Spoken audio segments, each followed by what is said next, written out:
I want to talk to you about the role of social media in politics and diplomacy, especially our ugly and painful spat with China. I was joined earlier by Tristan Harris, a social media expert and a critic, of course, best known for his role in the documentary The Social Dilemma. Tristan, thanks for joining us again. We spoke to you in the lead up to the US election. Now that it's done and dusted, kind of, can you tell us what role you think social media played in the campaign? Oh, yeah. Well, I think social media has a determining factor in the U.S. elections and really in just the state of U.S. politics and politics around the world. Because when, we always think about when will AI or computers take over control of humanity? You think of the Terminator or something like that. But when these computers are pointed at our brains and controlling the information that 3 billion people get, they have already taken control of our elections because they control the information that all of us are seeing. And I think that's never been more apparent in the aftermath of the U.S. elections, where we have divided the national psyche upon itself. So it's clear we're watching different movies. I believe the stat is now that 70% of Republicans believe that Trump rightfully won the election. Not that he could win or that there was some fraud, but that he won the election. And of course, people on the left are seeing infinite evidence of these claims of voter fraud being debunked. And so it's not about which side is right, although you may have a preference, and there's definitely leaning towards the fact that Biden won the election. Your micro reality has been steered by these social media feeds, and we're now 10 years into this sort of warping process that has confused all of us. That's the problem, isn't it? Instead of everybody getting all of the facts and making up their own mind, they're getting fed the information that confirms their biases, if you like. See, I've noticed on social media, for instance, all of the Trump claims about voter fraud and manipulation are heavily censored, or at least there's disclaimers put on them. But you don't have to be full on for the Donald Trump conspiracy theory to realise that there's an issue here about electoral integrity in the United States, and perhaps more people should share some of that information. It doesn't mean you think Donald Trump won. Yeah, it's a really tricky issue because you have to ask yourself, what's the important value we want to preserve here? Let's say I had a bunch of really nefarious actors who weren't doing a good faith questioning of, was there some fraud in the election? And those actors didn't really care about figuring out what the truth was. They just wanted everyone to discredit the value of the election.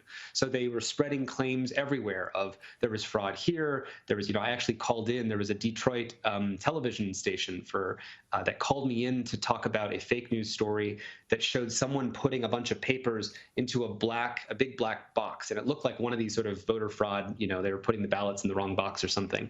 It turned out it was a photo from 3 years prior of a camera person who was putting some papers into their big camera box, those big black suitcases. So it wasn't fake news, it was fake context. It was changing the way we perceive our reality.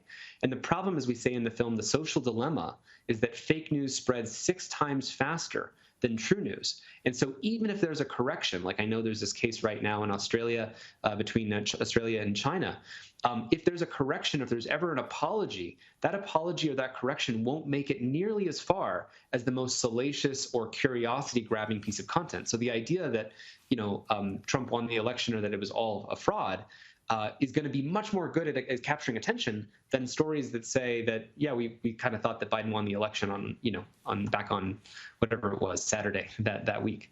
Yeah, and that's not just a factor of the technology and the logarithms. It's a factor of the human condition, I suppose, as well, human frailties. Just on Australia and China, why would it be that Twitter would refuse to take down an offensive, concocted image of an Australian soldier with his knife at the throat of an Afghan child? How unforgivable is that of Twitter not to pull that down? Well, I think the real challenge here, and I try not to empathize too much with being in the tech company's shoes, is let's imagine you're Jack Dorsey and you run the trust and safety team of that company. For each one of these complaints, I mean, you could argue, obviously, with this case, this is a government. These are 2 governments that are fighting, and Jack Dorsey essentially and this private company based in the United States has to adjudicate a conflict between 2 nations, and it has to be investigating, what's true. And if you think that's the only thing that's being, debated on Twitter today about what they should take down or not, they have created 3 billion Truman shows. Each of us get our own micro reality. And there's probably millions of those kinds of flagged content decisions that are for content items that reach millions of people. So they've created too many sort of possible channels of misinformation that may have the number of staff to sort of, they can't hold a courtroom and do a judge and jury to try to figure out for each of these cases what the right thing to do is. And as I said at the beginning, as we say in the film, The Social Dilemma, fake news will spread 6 times faster than true news, which means that if you have that courtroom that makes a decision about, well, what was the right thing to do, and they do say take it down maybe a day from now, the problem is that the damage has been done.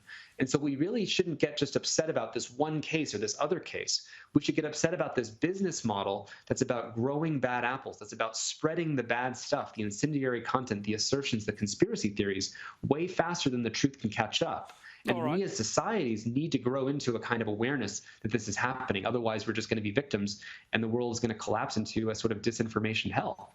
I understand, but the alternative of this, of course, is the Chinese WeChat system. Our Prime Minister tried to speak directly to the Chinese people, and he said in part that the post of the false image of the Australian soldier does not diminish Australia's respect for and appreciation of the Chinese Australian community or indeed our friendship with the people of China. A direct message of conciliation, if you like.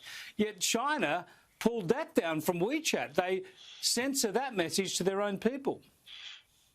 Which I think speaks to a really interesting predicament that we're in, right? Where you have, in one case, these United States or mostly Western tech companies that are privately held tech companies. The government doesn't control what Twitter does do or doesn't do.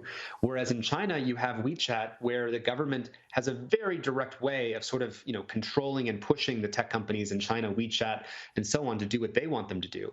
And so that becomes a nationalist advantage, right? So the nations that can control their tech platforms and create information warfare where they control the terms of who gets censored and not are going to outcompete the nations like in the West, where you don't control that. So you start to see that these digital platforms are like the new landscape of this new global disinformation war. And we have to become conscious and aware societies that recognize that this war is being played. Otherwise, we're each of the useful idiots as it all happens. Tristan, we haven't even begun to grasp the dilemmas we confront in this sphere. Thanks so much for enlightening us. My pleasure to be here. Thanks, Chris.